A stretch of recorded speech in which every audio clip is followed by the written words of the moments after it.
Hi, welcome everybody to this session of Bien 2022. My name's Troy Henderson. I'm part of the local organising committee over in Australia. I'm at the University of Sydney in the Australian Basic Income Lab.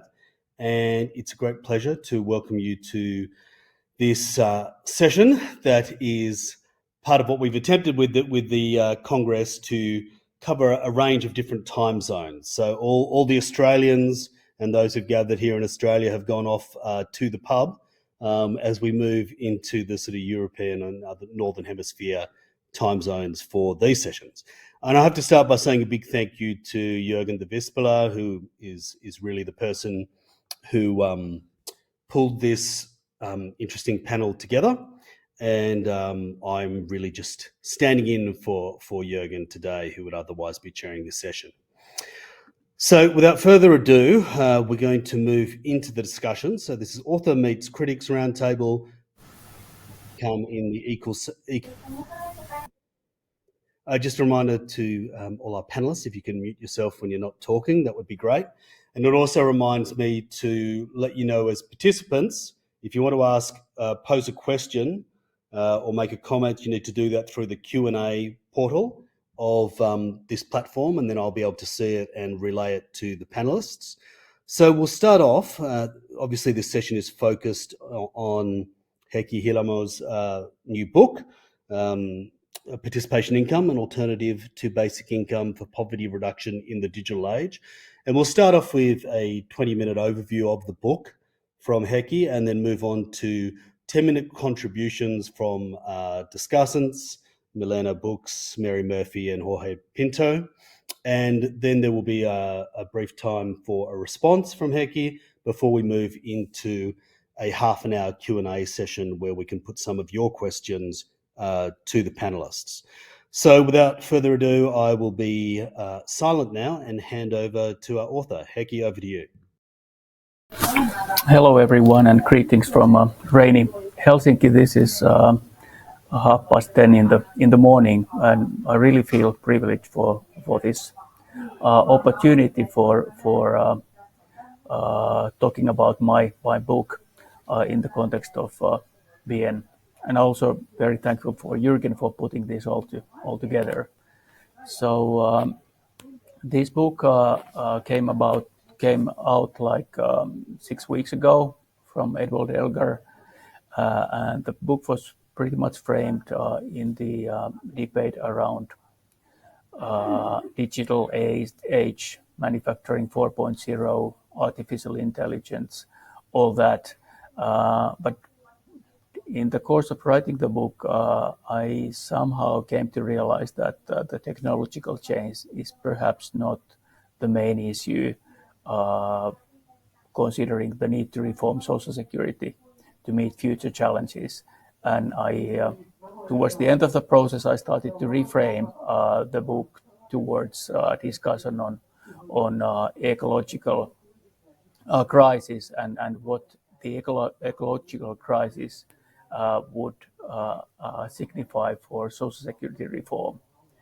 So this is just the short contents of the book. As you see, I talk quite a lot about the digital transformation and machine beats man prospects of paid work. But overall, I also go through the discussion on previous basic income experiments. I'll develop into the definition of participation income, the criticism of participation income, new models of participation income, and finally, I'll present my own model. So the starting point for the book is that the kind of a motto is that we're actually lacking a lot of ambition to reform our Social Security system. So in the course of some 100 years, there has been an enormous advances in technology and accumulation of wealth, but we're still stuck with the same old problems of unemployment and social exclusion. And of course, there is have not completely unfounded threat that these problems will actually be aggravated as we're implementing the new technology. So here is just some figures from Luxembourg income study, which actually shows you the big picture, which is that there's hardly any progress. So you see the curves are flat. The countries which I've chosen for this book are countries which have discussed basic income and implemented some basic income or participation income like experiments or programs. So the actual question is, where is the ambition to radically reduce relative poverty among the rich countries? So we could afford it, we could make it happen, but for some reason we haven't been successful. As for the technological change, I'll just show you one figure which describes the trips per day for yellow taxis and ride-hailing apps, meaning Uber and Lyft, in the city of New York. And what you see is that there is a downward slope for yellow taxis and an upward slope for the ride-hailing apps before the pandemic. But if you put those number of rides together, you see that actually there are more rides. So there is more job for taxi drivers. Of course, you can argue whether the work conditions are worse for ride-hailing apps, but actually the employment is increasing. So my conclusion is that the automation is probably not the great threat to sustainability of our social models, but climate change, or I think speaking about climate change nowadays is kind of an understatement. So I would rather discuss ecological crisis is undeniably a one. So we see there is just a CO2 emissions on one particular fell in Lapland in Finland. It's just pointing upwards, and we have to deal with the consequences. So this is something to take very seriously, the climate emergency. And what we know is that even if the economic growth could be decoupled from emissions, that's unlikely to happen fast enough to stop the dramatic consequences of the climate change. So degrowth crash strategy is just reducing or implementing degrowth policies is not enough to facilitate ecosocial reconstruction. Ecosocial reconstruction is another term I'm using in the book and hopefully in the future papers, because I think that's a very good concept to describe what needs to be done in the coming decades. And what we know about the welfare states and their long path dependencies is that they are all based on promotion of productivism and economic growth. And I think that's a very important notion, especially for us coming from the Northern Europe, where we have this very famous Nordic model. But the Nordic model is not very different from, actually not at all different from other welfare state models in terms of promoting economic growth. So all the welfare state regimes, they rely on the dividend of huge productivity growth to underwrite increases in welfare state spending. Of course, there are different approaches when it comes to basic security models, and we can perhaps distinguish two different strands. One I call workfare, and the other one activation. The aim of the workfare is that people just need to fulfill moral obligations. So the idea is perhaps not to improve their capacity as future workers, but just to make them to fulfill the moral obligations. So it's more about forced work than helping people to get employment. While activation is facilitating people to enter the labor market later on. So there has been some discussion on what's called post-productivist welfare state, even though the sustainability in most of the welfare state debates is just appraised in fiscal rather than social or ecological terms. So a number of different concepts have been introduced, like post-productivist, sustainable, or eco-social welfare state. And there the idea is not to focus on productivity and economic growth, but sustainable well-being and care. And the post-productivist welfare state has major consequences for social policy, because social policy is understood in this context as an instrument to transition to climate resilient future. And over here, I'm just referring to three different domains: the future of work, future of well-being, and environmental emergencies.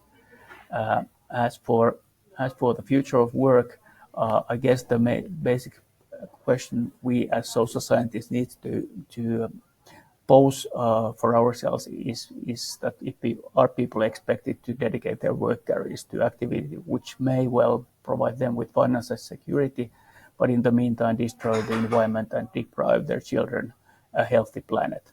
So we need to discuss what constitutes a sustainable employment. So we know that some work activities contribute to degradation of the environment, some have neutral impact, and some actually contribute to the sustainability of the environment. So if we take this notion of post-productivist welfare state seriously, we need to incentivize transition from type of A, B work towards type C work activities. Then the future of well-being, it's mostly when it comes to discussions on social security models, it's understood in terms of well-being is understood in terms of availability of resources, and we ignore the other dimensions of well-being, like there is a long line of theoretical literature, so I'm just referring to some other dimensions like loving, doing, being. So it's not well-being, not just about having. And then I think we need to think about social policies in promoting this broader notion of well-being. And perhaps we should not just focus on social risks, but rather on the promotion of a broader well-being. And then finally, the environmental emergencies. I guess we can also refer to pandemics, since they also relate to changes in our biosphere. So they also pose challenges for social security models. So then, why not UBI? And this is a lengthy debate. So I just have a few brief points here. So perhaps the main thing is that BI is about money income, and it's probably strengthening the role of money in everyday life, and privatizing consumption and leaving present social relations untouched. And it's not encouraging people to shift from their time from resource-depleting labor activities or other activities to resource-preserving reproductive activities. And it also overlooks the critical consumption of and social functions of public health services and public education, for example. So participation income is originally an idea presented by Anthony Atkinson in 1996. He returned to that idea in his last book, Inequality, What Can Be Done. And it's, as you probably know, it's defined as a universal scheme conditional on individuals' participation in social activity. And by social activity, or he meant what is the kind of a participation criteria, activities which including those engaging in approved forms of education or training, caring for young, elderly, or disabled, and those undertaking approved forms of voluntary work. So in simple terms, it's pretty similar to UBI, but there's just this condition that you need to somehow contribute to the society or to the community. And this model has been developed, and I was most impressed by work of Mary and Michael in their form of eco-social participation income, and perhaps my own ideas are very much based on their thinking. But there has been also some other models, for example, presented by Swatton. And there, the basic motivation for presenting these models is that UBI is perhaps not enough to accelerate an ecological transition. So I'm probably not going to speak so much about eco-social participation income since Mary is also going to talk about that, but I'll just pay tribute to the work they have conducted. My book also discusses quite a lot about reciprocity and reciprocity as kind of a social glue. I know that reciprocity has been presented by UBI advocates also as a kind of a reciprocity to compensate for the loss of commons, but I don't think that's a very convincing argument. I mean, for perhaps philosophically speaking, it can be, but it's the public perception is not very much supporting that argument. So what I think reciprocity is mostly about promoting solidarity promoting social trust, which again supports solidarity. So that forms a kind of a virtuous circle, and UBI may break up this virtuous circle by promoting a kind of at least a perception of a free riding. So people are getting money without any strings attached. There is just one survey result from Finland where people were asked about different forms of new social or basic income models, and what you see is that the participation income clearly got the highest approval rates. People were not so convinced that basic income or partial or full basic income would be a good idea. So my idea for participation income is that it aims to build the community, and the domain is not just paid work, it's social constructive activities, and the ownership should be with the participants, and the rationale for doing it should be to promote well-being, but also social cohesion. But there are three, and I'll end pretty soon. So there are three main shortcomings in the original Atkinson model. So he presented PI as kind of a UBI, so it would be for everyone, and he also included those people who were in paid work. But I think it would be just a disastrous bureaucratic endeavor to exclude just a minor part of the population from not fulfilling the criteria. So I think, just as Mary and Michael also proposed, that it should be only paid for those who have below median incomes. Actually, I propose that it would be only paid for those people who are currently rely on means-tested social assistance benefits. And then another critic, another major weakness is that if participation is paid as a conditional assistance, those fulfilling the condition may be left without any financial support. And of course, that would be a very, very poor outcome. It would increase not just relative, but also absolute poverty. So my solution is that participation income should be a kind of a top-up. So there should be a guaranteed minimum income on individual basis, and then participation income could be paid as a top-up. And this top-up is something which, if you're going to lose that top-up, it's not going to be a kind of a sanction. It's just that you're not fulfilling, you're determined not to fulfill the condition.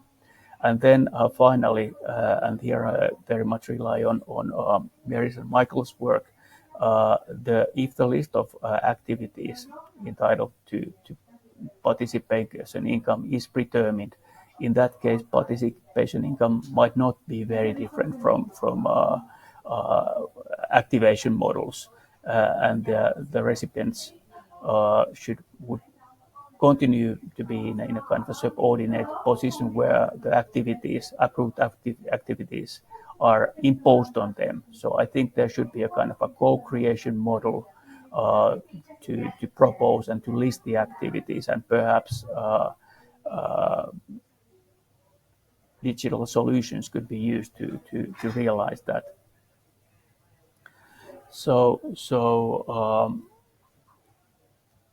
I think that in conclusion that participation income, or kind of eco-social participation income, could prove as an important policy instrument in the promotion of eco-social welfare state model. I think it's not a kind of a panacea to solve all the problems, and it would just focus on those people who are in the margins of society, so just a minority of people. So it would perhaps not induce a broad-based change, but it would be a one component in a broader set of instruments to promote eco-social welfare or eco-social reconstruction.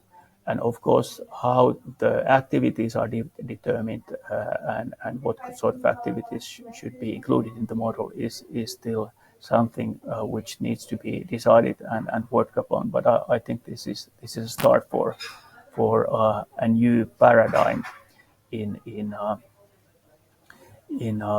discussing the future social security models. Here is just a summary of this. Is a figure which I have in the book, and the book is available. It's an open access book, so please feel free to visit and to read my arguments more in detail in the book. So I think I have now used my 20 minutes, and I very much thank you for your attention and look forward for your comments. Thank you. Very much for that comprehensive, well, very incisive overview of the book, and for sticking so perfectly to time.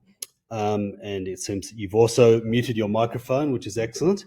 I'd now like to remind participants, anyone in the audience, that if you'd like to pose a question to any of the panelists, you need to do that through the Q&A portal, and that'll show up for me, and then I can then relay that during Q&A to our speakers. I'd now like to hand over to our first discussant, Milena, for a 10-minute response to the book. Fantastic. Thank you so much for the invitation, first of all, to be on this panel, and Heikki, for your presentation. I tried to upload my slides. Can you see those? I hope so.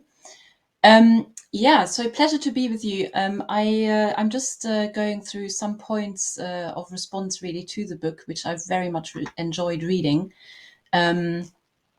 So I thought it was a very, very well-researched book, which, as Heikki explained, really sets out the argument for what I would say a partial participation income. So I think the proposal you make diverges quite substantially from the initial proposal for participation that was put forward by Atkinson and then others. And I will come back to that point. I thought it really provided an excellent overview of the pro and contra arguments for participation income. So I enjoyed, the openness of debate really in the book. And I thought that the detailed descriptions and analysis of basic income trials in several countries was, like I said, really well researched and very informative. So thank you very much for that. So just to recap basically how I understood what you're proposing, I think you explained it really well, but my comments, rely on a proper understanding, I guess, of what you propose here. So the participation income you propose is not a universal scheme, but targeted at specific groups, especially those in poverty, and of course, among those, very much the long-term unemployed. It is a voluntary scheme, as if I understood correctly. So there's no, no obligation to take part in the scheme or to take up any participation activities. So that means benefits could also be kept during participation. So in that sense, it's not a punitive scheme, unlike workfare schemes. It aims to promote social inclusion in society, and also the performance of socially and ecologically necessary work, like care work, conservation work. I wondered whether one could speak of some kind of green work here.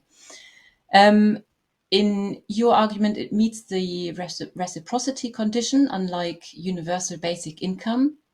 And yeah, like I said, it's not a full participation income like that proposed by Atkinson and others.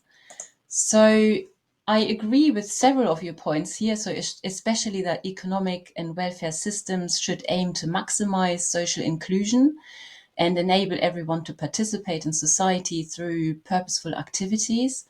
And I absolutely agree that we need to urgently find ways to increase socially and ecologically useful activities, such as care work, conservation work, and other types of green activities. I think our current economic systems are really designed such that, these absolutely essential types of activities are underrepresented, under remunerated, and so on. So I do, however, have some issues, I guess, with the initial participation income proposal, which I did want to briefly at least reiterate. So when it comes to reciprocity, for example, I'm very much on the side of those who argue that on the one hand, yes, I can see that reciprocity can be an important condition for the legitimacy of welfare systems, but I do think that reciprocity really can only be achieved in a more equal society. So I think the root causes that we see at the moment for non-participation, lack of motivation, and so on, really lie in social exclusion, curtailment of people's capabilities, and you could basically put it as, the violation of basic human rights. So we need to address these root causes, I think, of non-participation, a lack of motivation, and so on. And hopefully in a more equal society, there would be fewer problems with non-motivation, and people would be more intrinsically motivated to really participate in purposeful activities and contribute to society. And so also in such an alternative context, I think there would be less concern, to my mind, about universal schemes like universal basic income and universal basic services. I will come back, though, on this point to sort of say, I do agree with you that I think UBI, for example, on its own, in the current context, would not be able to address many of the problems that we see. I think we need a more radical shift in economic systems. And then also when it comes to participation, you go through all these arguments in great detail in the book. And I think it's important to discuss them. So, this point that it would be very difficult to define what counts as participation. I do like your response to say we should have a co-created list of activities that could count, but it would still be quite hard to monitor, I think, what people actually do. And so that side of the equation, I think, I would still have some concerns over, sort of how do we actually establish whether people really do what they claim they do. And just to add here that I think many activities that currently look like idleness are actually socially and ecologically very useful. So, for example, engaging in social activities, creative, cultural activities, and so on that look like idleness or leisure, they do nurture social relationships and care. They are non-productivist and non-consumerist types of activities that I think we need to expand rather than restrict. So this is my last slide already. So my overall response then is really to say this sort of maybe partial participation income I think would be welcomed in the current system to improve social assistance schemes and welfare systems more generally. I do agree that, we need to move away from workfare schemes. We do need to increase socially useful work and ecologically useful work. But for my tastes, I think the proposal is not sufficient really to address underlying causes of inequality and of the ecological emergency. To my mind, what we would need really is a transition to an economy that is not organized around profit maximization and economic growth, and that instead really prioritizes social and ecological outcomes, both in policy making and also at the organizational or corporate level. And so, what it would require really is a type of post capitalist democratic economy which has a more equal distribution of productive assets and wealth, and that incorporates collective and democratically organized provisioning systems, including for basic services for all. So this idea of universal basic services, I think, I do like that idea very much.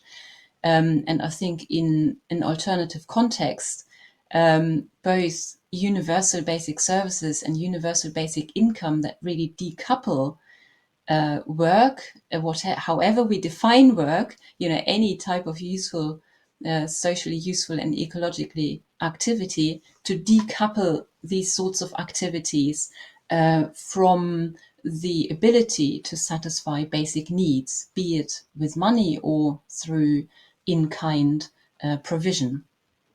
So I leave it here. And I'm very much looking forward to the discussion. Thank you very much. Thanks for that, Milena. Just a reminder to everyone watching online that you can post a question or a comment through the Q&A portal that I can then relay to our panelists during the Q&A. Our next discussant is Mary Murphy. Over to you, Mary. Thanks, Troy, and thanks for stepping into chair, and to Jorgen for setting up the panel, and of course Heikki for the input of the book, which I very much welcome, and for acknowledging the work that myself and Michael McGann had done. I think this is a really good debate to be getting into, and I just welcome the growing interest in that debate around participation income. I always was surprised it never got more traction, particularly after Atkinson's work last decade, as well as his 1996 work. And I suppose what I want to add into it is maybe an eco-feminist perspective and a little bit more focus on care in the construction of some of that debate, but also some comment on the welfare work relationship and that kind of welfare work nexus. I think that the time frame that we're talking about is very crucial, and it very much differs according to what kind of policy we talk about, whether we're talking about immediate steps that we can reform the welfare system as it presently is, whether we're talking about steps to reform that are based on a transition towards something else. So I take it that Heikki has chosen to focus on quite immediate reforms, and that's very welcome, because I think we do need a starting point in the present to try and move towards what we would talk of as an eco-social welfare state. So I welcome that kind of building on what's there as a transitional towards maybe a more long-term speculative sense of what might be possible. I think some of the discussion in the book focuses overly on the technological change, and I welcome Heikki's in the presentation focusing more on the ecological crisis as the centre point of what we're trying to do there. And I think one of the big problems, and Heikki mentioned it in his thing, is the lacking of ambition more generally about welfare reform. I would call it the lack of welfare imagination or social imagination in terms of what role the re-engineering of social policies can make to contribute to eco-social transition. That debate is relatively small and relatively silent in the overall eco-social transition debate. And I do think it's a very important part of the debate. And I really welcome the book because it's really opening up that debate. the book is really clear that, participation income is quite slippery, as is universal basic income, as in the words can mean many things to many people. And I think what the book has usefully enabled us to sort of capture in our own imaginations now, and I think this debate is actually helping to consolidate that, is from Atkinson's quite universal participation income proposal to what Milena has presented as your more maybe moderate or partial participation income proposal. So to put them on a spectrum, and I would put my work with Michael McGann somewhere in the middle there, where we talked about a targeted participation income, but possibly not as partial a vision as what you conclude with in the revised participation income proposal that you look at. And I think that's a very useful, just conceptual way of thinking about participation income in terms of what is possible and what might be. I think Heikki focuses very much on the poverty reduction potential of universal or of the participation income. And I would welcome that, but I also would really welcome the potential that participation income gives as a steering mechanism, as an institutional mechanism to steer people and society towards socially useful work and outcomes. And I think we might underplay that a little bit in terms of we really would need something like that when we're talking about moving towards a post-growth or a degrowth kind of economic system that does recognise, reward and redistribute the type of fundamental care and social reproduction work that we need to make this new world work. And I would include in that definition very, very broad social reproduction, including cultural work, democratic work and ecological or green work, because I think all of those types of work are what we need to make a sustainable society without such a focus on economic growth. So I think institutional steering mechanisms such as a participation income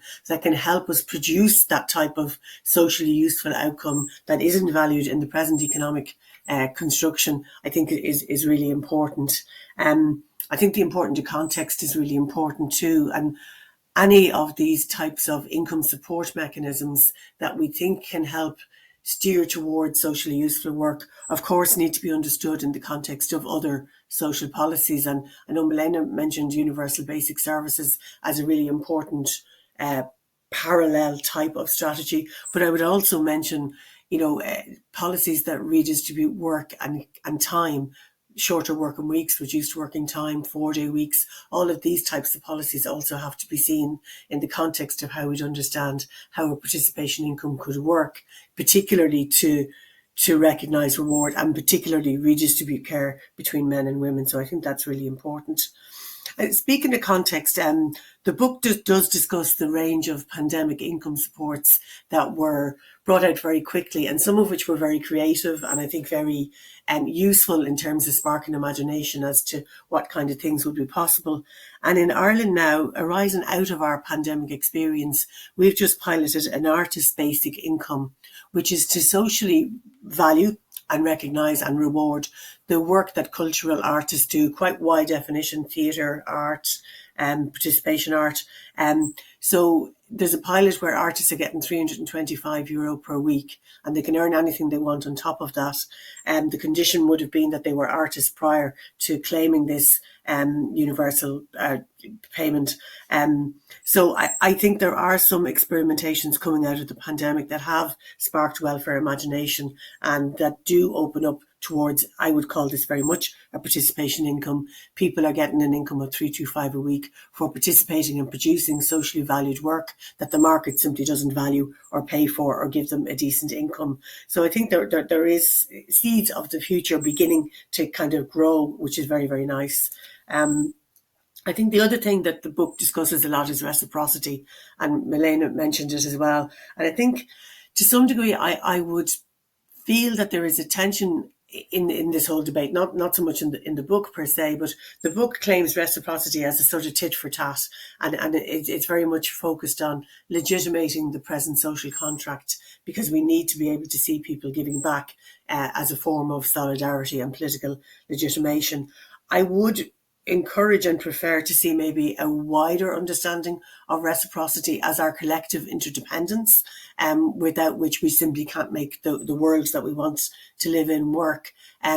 So that it's not a tactic or it's not an underlying need to legitimate, but it's more normative than that. It's actually how our world works. So I would look there to maybe a Polanyian understanding of the interdependence, and that allows us maybe point towards that there is a bit of a tension between respecting autonomy and personal freedom and the concept of reciprocity. But Trudy Kine and other feminists would make the argument that maybe this concept of autonomy and personal freedom is a bit of a false assumption if it's embedded in the concept of interdependence. We can see, maybe we can talk more about collective freedom and collective well-being. And I think that's an interesting angle on the debate about participation income and reciprocity more generally.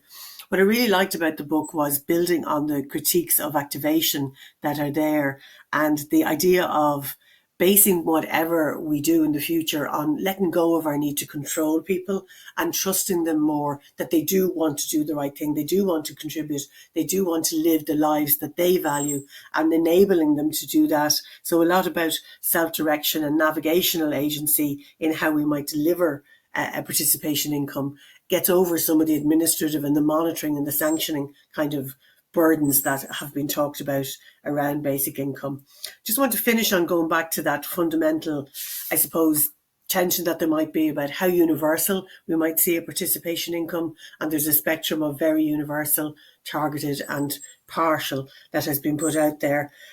From my Anglo-Saxon perspective, coming from Ireland, I would like to see a very individualised participation income that is trying to move towards a very targeted but near universal, quasi-universal, as it's put in the book. But one of the problems that we have in a lot of the Anglo-Saxon countries is the problem of household means testing, which puts some barriers around the possibilities of individualising any income that has any kind of targeted or means test attached to it.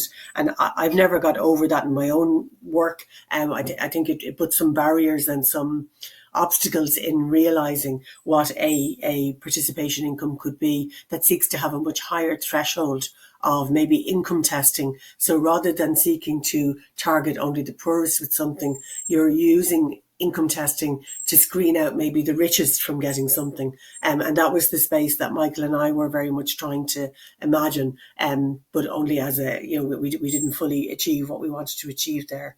But I think the book is helping us in that sense, in terms of laying out what some of the parameters of something could be. I think it's really important to try and talk about welfare reform in a way that we can move from the present to set the seeds in place for something that can be much more transitional, and eventually build into something that we can't even imagine right now. And I think that's what we are talking about.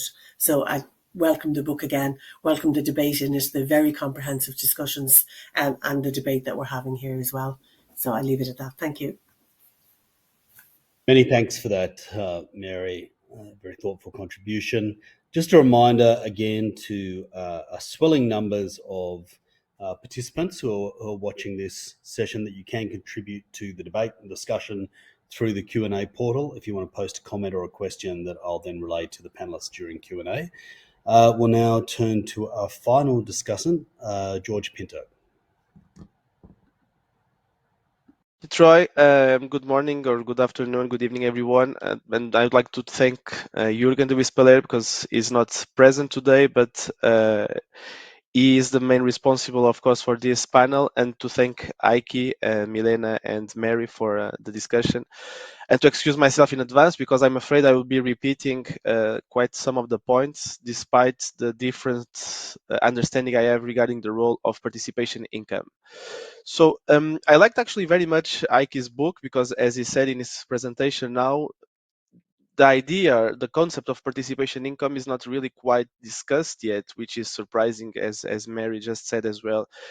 So Heikki does this good thing of bringing together different cases and a lot of data, so a lot of numbers, a lot of figures, which I think are always appreciated. At least I always like to have those.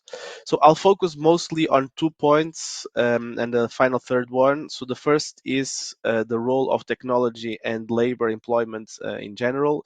The second is the idea of reciprocity, because it is discussed at length in the book. And finally, I'll try to discuss a bit the ecological impacts, which were already discussed as well. So I start with a quote from the page 18, where Heikki presented this time is different scenario regarding the role of technology, and I quote, "The scenario implies that without a major overhaul in policies, the digital economy will cause mass unemployment in the short and long term. The biggest losers will be people with low education, but highly educated are also at risk." So Heikki just said that he doesn't really believe in this scenario to be true, but be it or not, I think this poses a number of questions, and the first one being certainly, why should we want to maintain such jobs at all costs? So again, what Heikki just said, we are living in an economic growth depending system where the decoupling between growth and impacts is not yet observed. So this has a huge environmental impact without really having, data shows it, uh, without managing, say, to address the economic inequalities.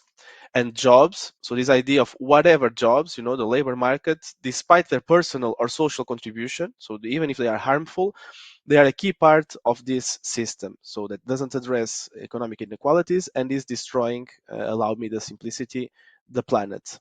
Furthermore, are workers really afraid of the technology per se, or are they more afraid of the unequal impact of technology? So to put it differently, were Luddites against technology that would force them to look to different jobs or activities, or were they against the fact that the profits of technology were remaining only with a handful of individuals and not reaching them? So in this, I like very much the work of David Graeber, where he has shown that the economic system we live in is maintained by mostly bullshit jobs, as he called them, that serve pretty much only to justify themselves, despite not contributing for the common good. But the workers are doing it because they need an income. Society expects them to be working in a paid job, right? So to contribute for labor activities. And C, we lack imagination to think differently. I think Mary insisted on that point as well, that we need to think of a different welfare system from those that we know. So what if we could separate income from labor, liberate free time, and imagine a different post-work and post-productivist societal organization? So I think workfare or even activation are promoting. So this that Heikki discuss in his book, are promoting a bullshit economy based on bullshit jobs, and I'm afraid that a participation income might contribute for the same effort, right? Whereas a basic income would at least serve to get rid of some of those bullshit jobs, in particular those that are harmful for the planet, certainly separating income from labor, and C, redistribute the benefits from technology and avoiding neo-Luddites, if I may use the expression. Then this takes me to the second aspect that, again, both Milena and Mary already discussed, the idea of reciprocity that the book focuses on a lot. So I think this is a key aspect in the critics against basic income. And I'm not just really sure, so I certainly agree with the idea of reciprocity. I'm just not really sure that we should make reciprocity a synonym of participation in the labor market, right? So Heikki, at some point, you present Len Kenworthy's objections to basic income, and you state, and I quote now, "The exit option from employment would also breach the reciprocity norm, which is essential for maintaining the legitimacy of any welfare state. It would also erode support for government policies to provide jobs and guarantee full employment." End of quote.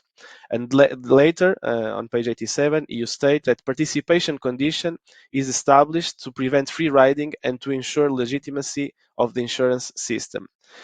Then why do we have a participation income? To avoid free riding And this, of course, and again, is not a new critique. This forces some sort of control. And the wider the list of accepted activities, the more complex is the control. And Jürgen de Wispeler has a paper of, I don't know, 2007 or so, really focusing on this. So we have two options. Either we have a huge control machine or very limited control. And if the latter, so if we really want to expand the list of accepted activities and thus have less control, then why not having a basic income, right? If we go for the former, we risk reducing drastically the list of accepted activities, and then of course go closer to a workfare system, much more than to a basic and unconditional system. So in that sense, and allow me a small provocation, can the participation income actually be promoting the commodification of the common good and mutual aid activities, right? So the critique that some of you just did to basic income, can this be redirected to a participation income? Of course, and Malcolm Torrey has said it, a population-wide participation income, so the almost universal, would be a daunting task. This is precisely the case. So if we really want to address as many activities as possible, I think a basic income is certainly much simpler.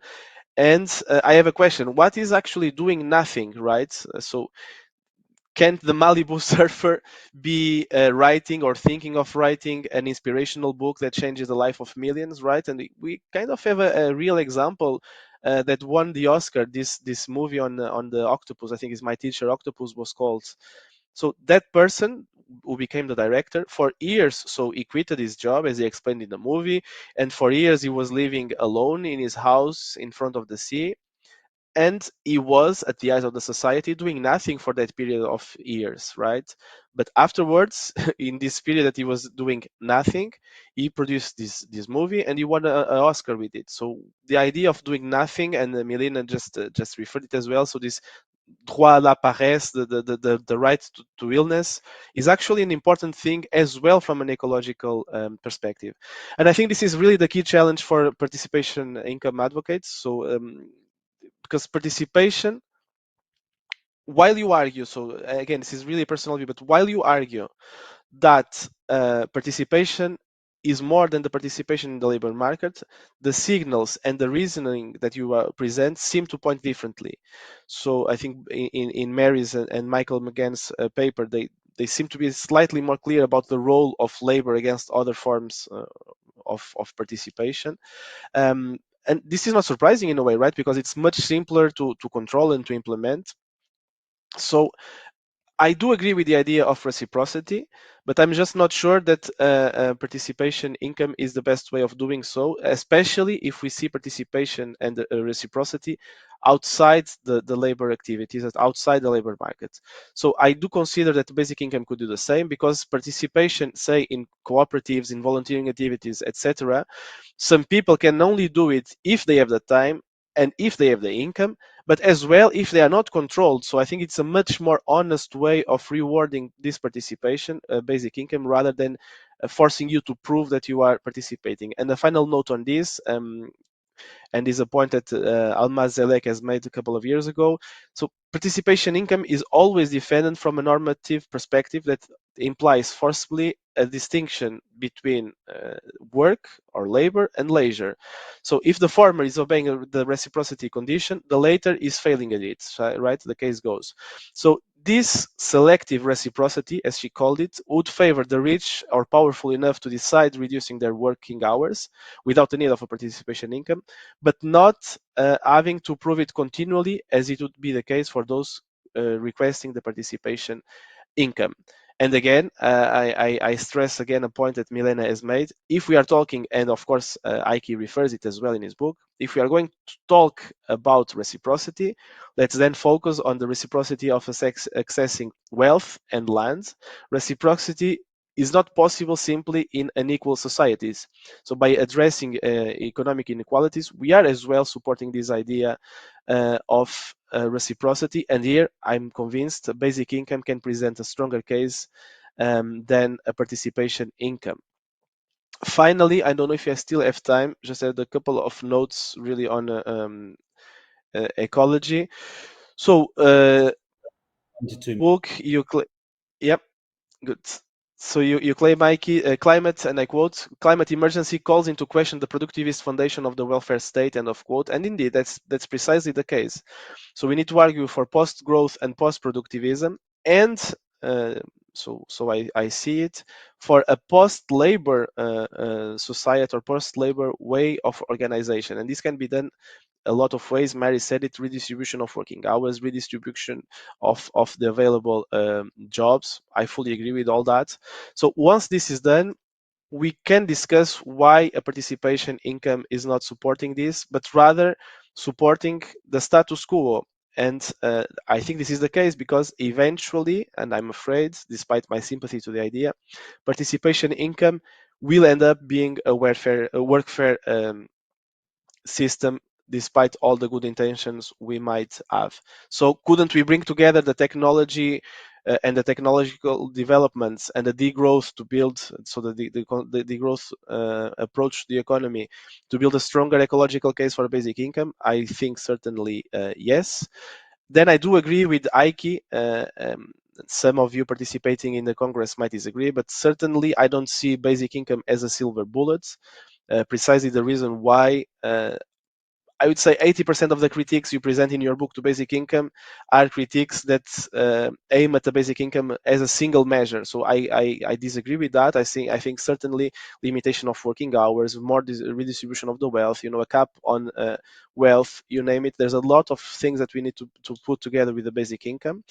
And a final point: can't a basic income be actually a commodified way to decommodify the economy? I do think so. So this is the opposite of what you are saying about privatizing consumption, because I think it is in a way a more honest income in supporting those that already live a sustainable way, that are otherwise forced to prove that they are contributing, because they need to obey to one of these activities from a participation income list. I think basic income would avoid that. And in times of this quieting from works, what is the role of a basic income? So I think basic income could really support the creation of more sustainable, even in the ecological sense, jobs, and even it will put stronger pressure for existing jobs and existing companies to adapt, to increase the well-being of workers and to have better ecological practices. So in 10 seconds to conclude, I think the challenges raised already by Atkinson remain, and I remain doubtful that the answers provided by advocates of participation income manage to address them. So the burden of proof, the interpretation of the different activities in multicultural society, location of power, etc., all things that Atkinson referred. Despite its goodwill and my sympathy with the concept, I think that quite inevitably participation income will eventually end up becoming a workfare mechanism. Basic income has really a transformative power, while participation income serves to maintain status quo. So a better one, probably, but still the same economic model based on jobs. Thank you.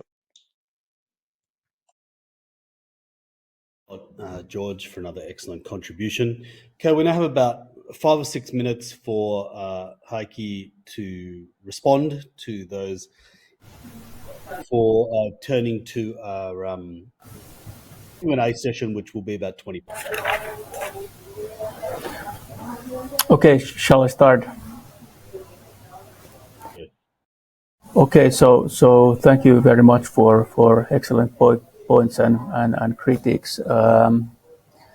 That made me think about several things. I mean, one is that I'm a social policy scholar who's somebody who's has got his feet in the mud, so to say. So I'm very much engaged in the existing welfare state schemes. So I'm following the public debate. I'm also participating in different committees where I discuss with bureaucrats and politicians. And sometimes I feel that discussion on basic income is quite detached from the reality of current day politics. So even in a country with a very high degree of solidarity and high trust in public institutions, there are a lot of voices calling for more austerity, more means testing, and who are criticizing free riding a lot. So I think it's kind of a fact of life that we need to, in a democratic society, we need to speak to the masses, so to say. So if a proposal is made, it needs to be accepted by majority of the people. And for that purpose, I think reciprocity is really important. Unless, if we think otherwise, I think we can discuss UBI is kind of a philosophical dream and a philosophical idea, but it has very little chance of ever being implemented anywhere. So I think, and then another thing is that I'm coming from a country which is one of the most equal in the world, which doesn't mean that there are no inequalities in this country. But I do agree with this point, and I also bring it up in the book that in a very unequal society, it's not justifiable to make calls for reciprocity.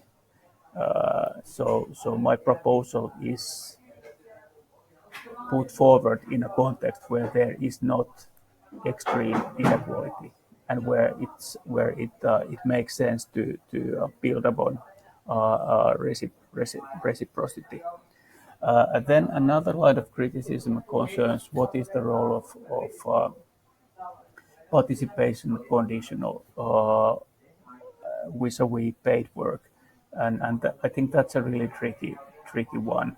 But my thinking in the book is very much about focusing on those people who are in the margins of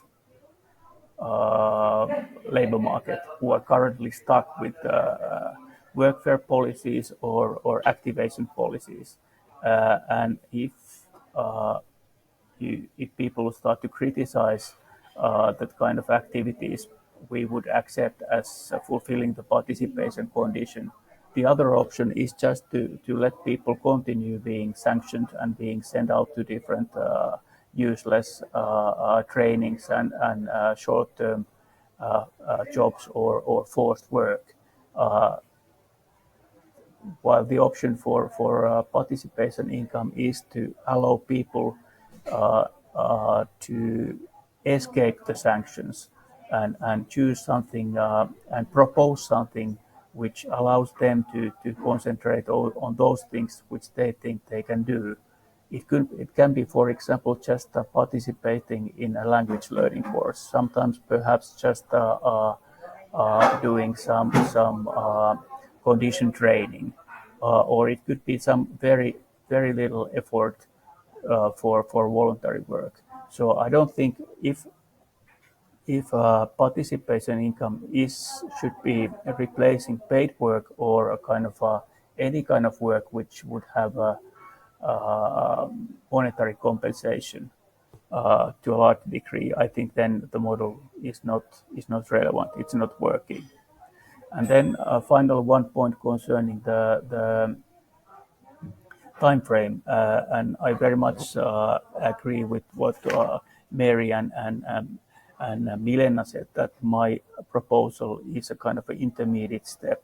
So it's kind of a pragmatic solution to existing problems in a fairly short term, and perhaps that could be a transition towards a more profound change in the later, perhaps even towards the UBI model, if the society would profoundly change. But I think this is just an intermediate step, and my proposal is to improve the existing system, to reduce means testing, and to allow people to escape sanctions which are currently being imposed on them through workfare and activation programs. Very much for that response, Heikki. We're now going to turn to the Q&A section. We do have a couple of online questions as well as comments. I don't know if I'm going to get to them all because of the short period of time we have, but I'll start with a question from Philip van Parijs and throw that initially to Heikki and then give the other panelists a chance to respond. Again, just a reminder to the panelists, as soon as you've finished speaking, mute yourself just mute yourself straight away. That'd be great. Philippe's question: what can be answered to the following common objections to participation income? From voluntary organisations, they would hate to be turned into agencies in charge of checking whether the participation is sufficient quantitatively and qualitatively to entitle the volunteers to a participation income. From labour unions, they fear that participation remunerated ecological transition jobs will compete with properly remunerated public and private sector jobs also contributing to ecological transition. First to Heikki. Thank you very much for this question. I think I already tried to answer it partially in my previous contribution. So my idea is that there should not be a kind of a very intensive monitoring mechanism. When it comes to voluntary organization, I don't think it should be the voluntary organization monitoring the activity. My idea is that this participation income is focused on people who are marginalized. And in many cases, those people are also meeting with social workers and they are drawing different kind of plans on how to improve their lives. And this participation could be something which is agreed upon during those meetings, or which could be somehow monitored or somehow agreed upon through an online application, or online form where you just tell that you're doing these things and these things. And perhaps if you next time you meet with your social worker, your caseworker, you can discuss whether that was fulfilled or not. So a very low key activity, very low key monitoring, and the same goes for the paid work. So if we think about like public parks, would participation income be something which could replace people working in the public parks? I don't think so. But it could include some other types of ecological services, conservation efforts. So I think this scheme will fail if it will start to replace proper jobs. That's for sure. And of course, it's kind of thin line. It's difficult to make this distinction. But what is the other alternative? Is the other alternative then to continue sanctioning people and forcing them to do things they dislike? Thank you very much for that. And I'll just give other panelists an opportunity if they want to contribute something in relation to Philippe's questions. Milena? Thank you. Yeah, I mean, maybe just to add the point that I think people like Silke van Dijk and so on have made, that I also see the danger that if voluntary work isn't paid at the same level compared to other jobs, that actually you create almost a new form of exploitation in some sense, because then, work is done at a lower level of payment that we would actually need to remunerate at a much higher rate.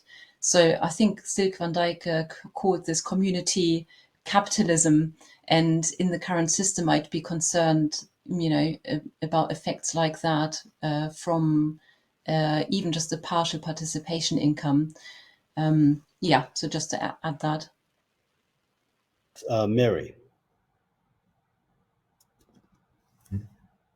Yeah, thanks for the question. I think in practice, and there's quite a bit of academic work that's been done over the last couple of years, capturing it. Stam et al., for example, had a 2020 article capturing the range of sort of labour market programmes in a range of European countries, Netherlands, Germany, Austria, Finland, Denmark.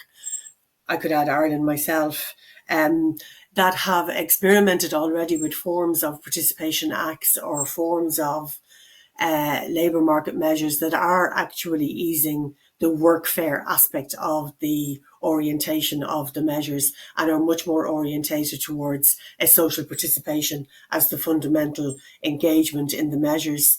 And a lot of voluntary organisations and trade unions have participated already in measures that are trying to improve the status quo and trying to dampen a sanctions and compliance orientated, particularly for people who are furthest from the labour market. Now, none of those are perfect, but I do think that there's rich learning in all of them in terms of trying to imagine a system that is much less focused on you do this and the focus is on how do you ensure compliance. My focus is more on saying the present system disables people from doing what they socially value. In Ireland, it's illegal to volunteer if you're on an unemployment payment. So what I'm imagining with a participation income is a relaxation of a lot of the barriers to socially useful work activity that people would prefer to do, and an enabling of that to be done rather than a requirement that it be done or a focus on complying with and monitoring, is it being done? I'm more seeing a loosening of the present constrictions on people's participation that would allow it to be done. And I think if it's seen from that perspective, that, you know, it depends on the framing of it, that would determine a lot of people's reactions in terms of voluntary sector organisations and trade unions. In my experience, when it's framed in a particular way that is improving people's lives, they have engaged, and there are lots of examples across Europe, 8 or 10 countries that I can think of that have engaged in that. All right, George, do you have anything to add?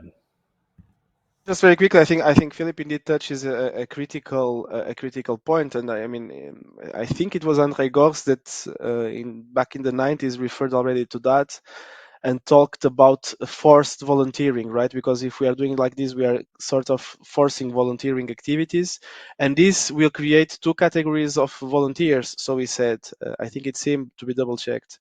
Those that are really volunteering because they want, right? So they would do it anyways, and those that are volunteering because it's the condition to access the participation income. And of course, this will create, first of all, competition. You know, it will create problems within the organization, and secondly, the forced volunteers, using the expression, will have the less rewarding activities. So this poses a problem. But I think Heikki replied and clarified a bit his position. And if I understand correctly, and please correct me if it's not the case, Heikki, what you want is pretty much to sort of force, and allow me the word, those receiving social benefits from the margins, as you put it, to prove to the society that they are doing something. So in a way is a political argument almost to gain public acceptance for this kind of support, which in your opinion would not be granted by basic income, right? So if I understand correctly, your idea of this volunteering, social participation, whatever, is actually just a way of convincing the society, if I may put it like that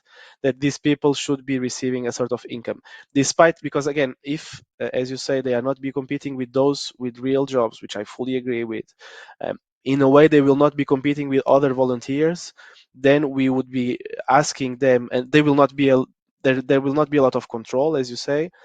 They will be performing probably a very limited number of activities, for a very limited number of hours, which in the end, the participation is almost symbolic, right? So this again brings me to my critique when I did my intervention, that we are somehow forcing participation, commodifying participation that would probably exist already otherwise. But this idea of proving to the society that people are doing something, that okay, I can indeed understand. Thank you. Stop that, George. Okay, we have another question from Reinhard Huss. Who will decide what is socially useful participation or valued work? Will this add another layer of state bureaucracy to exercise power over citizens? Are you not afraid of the rise of fascist movements around the world and how a participation income will give them a tool to submit citizens to their ideology? Heikki. In my presentation and also in the book, I talk about this, and here I very much advocate the co-creation model and the people's opportunity choose the activities which they think are beneficial for them and how they're contributing. So in a way, it's making visible the things they're doing. Just as Jorge said, is that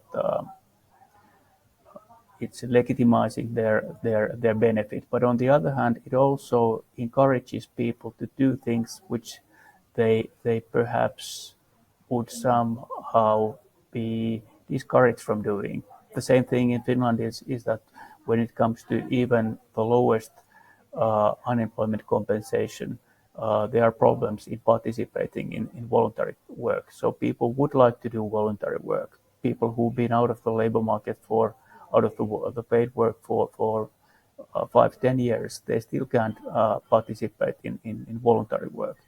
And we have a lot of voluntary work which is voluntary, and the voluntary sector is mostly based on voluntary contribution or voluntary work input. Just think about the sport activities and trainings which take place in so many different contexts.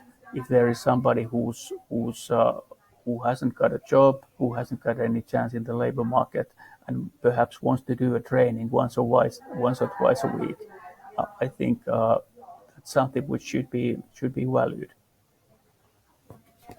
Thanks, Heikki. I might mix it up a bit and ask Mary, do you see any of these sort of potential political dangers in the institution of a participation income? Yeah, I would take that really seriously, and I would think that the danger is there anyway in the present workfarist construction of the welfare state in most countries. It's very vulnerable to exploiting people, and the legal framework of welfare and work is very much set up that way. To some degree, this would relax the status quo and give people some more protection and some more power themselves in using their own agency to determine what might be socially useful. And in that sense, it would protect them to some degree if you look at giving them more rights to determine what they would be doing, and that it wouldn't just need to be a particular very narrow understanding of paid employment. But I think the danger is there.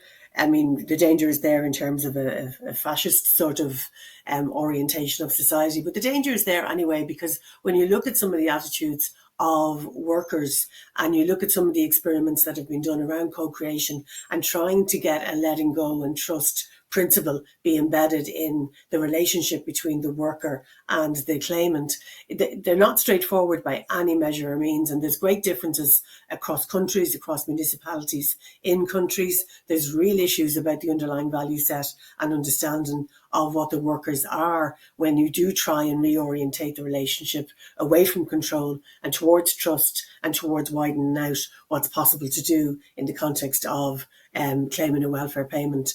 So I would see that question as very serious. I would see there's an awful lot that needs to be done to make a system that's based on co-creation and trust work. And that would require a real value reorientation of our public sector of public employment services and social security administration, which is quite paternalistic in a lot of countries and isn't so rights focused or claimant focused or big picture focused. So I would take the question very seriously. Yeah.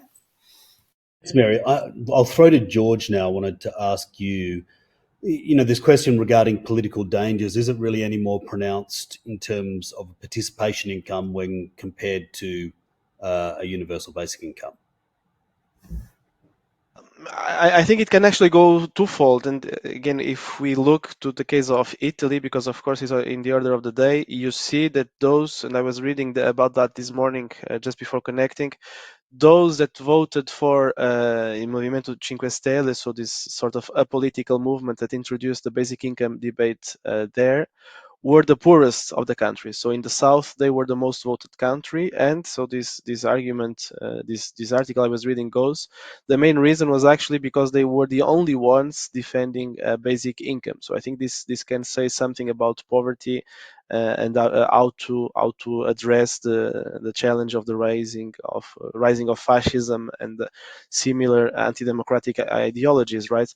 So I think basic income, in a way, not only but can serve as a way of first, addressing poverty issues, certainly, giving an idea of more fairness and justice, especially if we are financing the basic income not via labor but via wealth, so taxing wealth, redistributing it. And thirdly, I do think that it is a way of the state to say to the people that they trust them. And again, this is quite philosophical. I do certainly recognize that, but I'm very much a fan of this Marcel Mauss's anthropological theory of the gift, right? I do think that people, once they are given something, they tend to give something back. So obviously, for basic income skeptical advocates like myself, I don't expect people receiving basic income to do nothing in return. Actually, one of the things I hope that they will be doing is to have more political participation, more social engagement. And I do think this is the essential part for reacting politically to these democratic threats, if you want. And this is done via this idea of trust. I, government, trust the people. I trust their opinions to the point that I'm giving them money, and by giving them money, they can participate. So again, I don't have empirical figures to support this point, but I do think that basic income, in that sense, can contribute more to oppose the rise of fascism than participation income per se. Very much, George. And finally, to Milena, do you have anything to add to this discussion of any potential political dangers in relation to a participation income? Thank you, Troy. I think the point I wanted to raise, or that went through my head listening to the contributions, is a more philosophical question around, how can we move beyond sort of dominant, I guess, perceptions of what is socially useful work. So I do like the responses by Heikki and Mary to say, we do need a more co-created system, really, to talk about what is socially useful and ecologically useful work. And it does remind me of the debates that are currently very hot in the post-growth and sustainable welfare debate about the definition of basic needs as well, where I think similar ideas have been put forward to have more deliberative participatory systems for defining what our needs actually are. But it's very much a question, I think, about how can we move beyond current perceptions, current values, and so on. And the danger that in a specific locality where you have currently specific political majorities, the outcomes of such local deliberations might be very different to what we amongst us here would agree are good definitions of what is socially useful work. And so I think that is a really tricky question, sort of how can that be supported, and this sort of hen and egg question always about, we can envisage a better society from our perspective, better society, and what people would in better circumstances with greater equality, greater justice, and so on, what they would consider as socially useful participation versus what we have currently, where people are anxious about status, recognition, and so on. Anyhow, so this is and maybe it broadens out into a broader question around what is best in terms of strategy. Really, I think there's lots of commonality, I feel, between what we're talking about here. My impression is that we are coming at it from slightly different perspectives, to either focus on what is possible currently versus the longer term perspective, and highlighting a broader vision, I suppose, of what we would like to see, and maybe beliefs or hopes in terms of, can we achieve this or not, and questions around how could we get there. So yeah, I would quite like to throw that question into the room to sort of see, can we maybe do both? To think about what is currently possible in terms of reforming current welfare systems, but also how can we frame it with a greater outlook at the utopias and sort of alternative systems that we might envisage. Thank you. Thank you so much, Milena. And we are hurtling towards the end of this session. We've got about 5 minutes left, so I just wanted to apologise to anyone whose comment or question I haven't managed to get to, but it's always difficult to cover all the terrain in such a short period. I'd like to give the final word to Heikki, perhaps to reflect on where your thinking currently is on the implementation or development of this co-creation model, which seems integral to the implementation of your version of the participation income, and any final point you'd like to make to conclude tonight's discussion. So, Troy, as to your last question, I was very intrigued to learn about the pilot which is going on artistic work in Ireland. So I think that's something which could be developed through pilots and experiments, the co-creation model.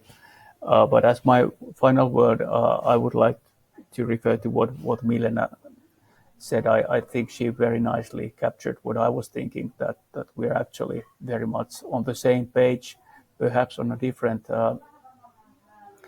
place on that same page. So what is currently possible and what is the kind of long-term goal? And I think that's something which really captures what we have been discussing today. So I'm extremely thankful for all the comments and inputs, and I've made thorough notes, and I'm sure to use these remarks in my future work, and I'm very much looking forward to collaborate with all of you. Thank you. Thank you very much to everybody, to Heikki in particular, obviously, for writing the book, and a reminder to everyone, as was mentioned earlier, that it's an open access book. So it sounds like an excellent one for you all to get your hands on if you haven't already. And a huge thank you to incredibly thoughtful discussants, Milena, Mary, and George. I think this has been an excellent discussion, and thank you to all of you who've participated online. I hope you've enjoyed a few other sessions from this Australian iteration of Bien, and look forward to seeing some of you in person or online in Korea next year. Thanks a lot. Thank you. Bye-bye. So much. Bye.